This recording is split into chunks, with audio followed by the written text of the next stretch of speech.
John. We got a telegram from some lady friend of yours, a Bonnie something or other. Something you ain't telling me?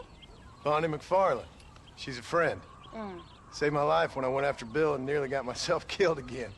Oh, and now you two's in the habit of sending each other letters. How very nice. It weren't nothing like that. What's it say? I don't know. I can't... Well, you know I can't read. Give it here. You read that thing out loud? I ain't hiding nothing. Dear Mr. Marston, stop.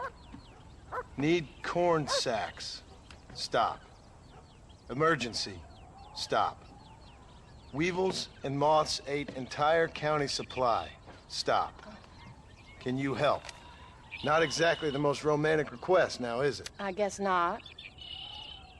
She saved your life, you say? Yes, ma'am.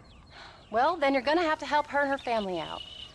We've got a plentiful supply of corn sacks over near the silo. About the one thing Uncle didn't manage to have stolen while we was gone. Okay. Hurry back, John. And John, what's she like? You know. A little bit like you, I guess. She's a woman in a man's world.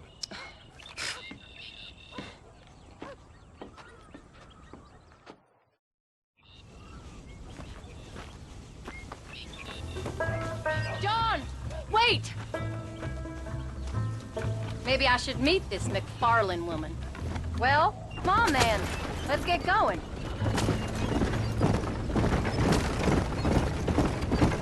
I don't think I can let you go off again without me. Fair enough. I'm glad of the company. You only had to ask. Ask? I was waiting for you to ask me. I thought you'd want to keep an eye on the boy. Oh, while you were off cavorting with cowgirls in the next county? I don't think so, John Marston. You only just got home. That Jack has seen enough of me for a lifetime. So, is she married? This Bonnie McFarland? No. What does she look like? I don't know. Pretty normal, I suppose. Normal? What? Normal like me? No. Normal as in 2 eyes, mouth, nose, that kind of normal. Besides, ain't no woman fine as you. A little flattery. Now we're finally getting somewhere. If you find yourself in a hole, the first thing to do is stop digging. Another pearl of wisdom from John Marston. I sure do miss those. I never took you for the jealous type, Abigail. I ain't jealous so much as curious. You heard what she wrote.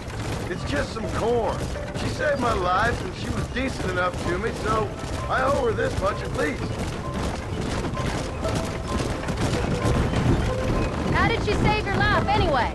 She found me half dead on the side of the road and took me to the doctor. Those folks would have left me there. Half dead from what? Bill didn't take so kindly to me visiting unannounced. Bill never did like surprises. How was he? Same as he was when we left. Angry and dumb. Taking his revenge out on the world. People down there was really scared of him. Of Bill? You gotta be kidding me. He was only frightening if he was afraid of dumb fools. Bill weren't so bad, but when Dutch went crazy, Bill took it hard. For a while, we all thought we'd found something right. A better way to live, but it was just a lie. So you saw before they did. Maybe. But they was still kind of a family. A family that left you for dead. You knew the truth, John, and they hated you for it. Where did they take you? Who? Those government bastards. Where did they hold you and Jack? I ain't sure. They kept their eyes covered there and back. Can't have been too far from here, though. They treat you right? It ain't the first time I've had a gun to my head, John. You're forgetting your marriage proposal. Very funny.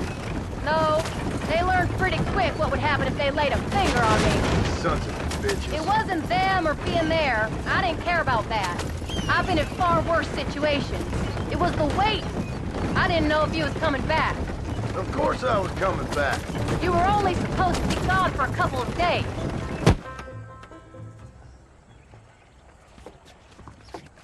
You came. Thank you so much. We lost the entire harvest. Miss McFarland, I'd like you to meet my wife, Abigail. Oh, ain't you quite the gentleman all of a sudden? It's a pleasure to meet you, Mrs. Marston. Likewise. Thank you for saving my husband's life. And for teaching the miserable old goat some manners, among other things. I didn't teach him anything. I know better than to try to change a man. You should meet my father. Oh, people can change, Miss McFarland. John and I have to believe that more than anybody. This is a decent first harvest for you, John. You should be proud. That's good land you got there. How are you feeling, Mrs. Marston? From what your husband told me, it must have been awful for you. I've been through worse, and I knew he'd be back before too long. He can't cook a meal to save his life. Abigail, in my darkest hours, when I was most homesick, just the thought of one of your rat meat stews kept me pushing forward. Well, about as amusing as a weeping saddle sore, ain't he, Miss McFarland? If you're gonna start yammering about women's work, John, I'd say you might be in the wrong company. I'd say so, too. I never felt so outnumbered.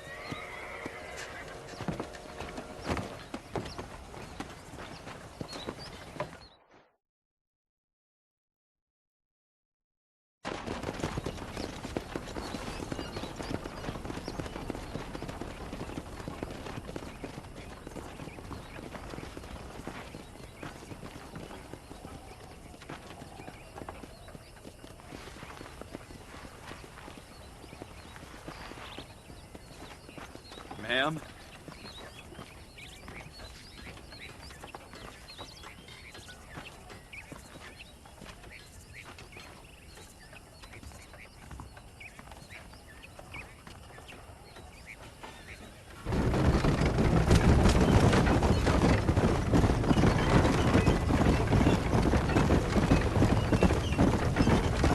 So that was the famous Bonnie.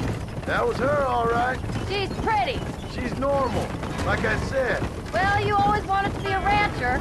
I'd have thought she'd be just your thing. The perfect rancher's wife, if I ever saw one. I already got a rancher's wife. I'm only teasing. I like her, and I'm glad she saved your life. Most of the time, anyway. The McFarlands are good people.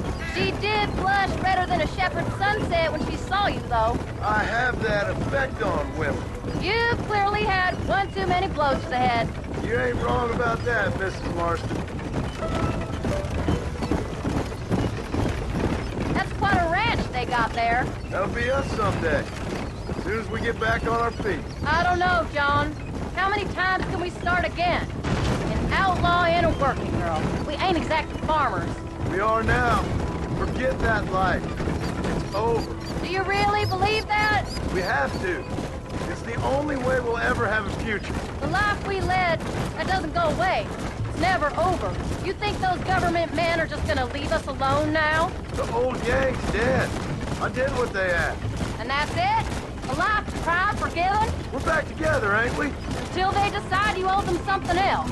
Sometimes I think I was the stupid one for believing I could get out. Maybe Dutch, Bill, and Javier were just being honest with themselves. You ain't perfect, John, and I sure ain't. But you're better than they are, than they were. Maybe we can't change, but we gotta try, for Jack's sake. Even if we have to start again 100 times. It's better than going back to what we were. How's Jack doing? Angry, upset. He's been through a lot. I hope he's gonna be all right. It's gonna take time.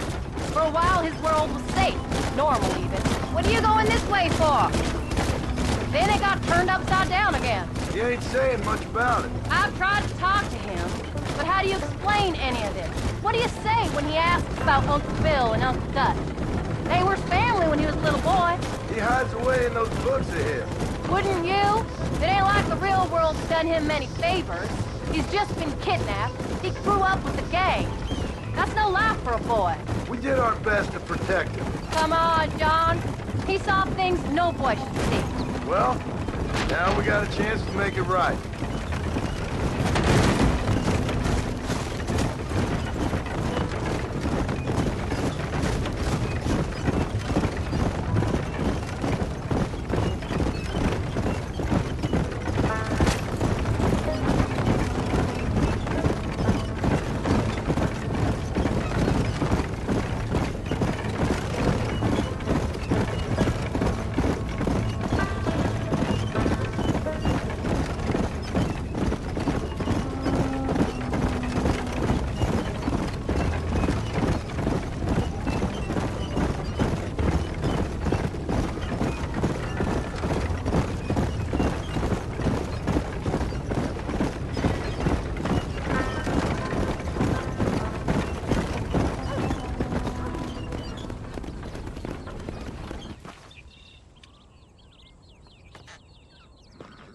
We did good today, John.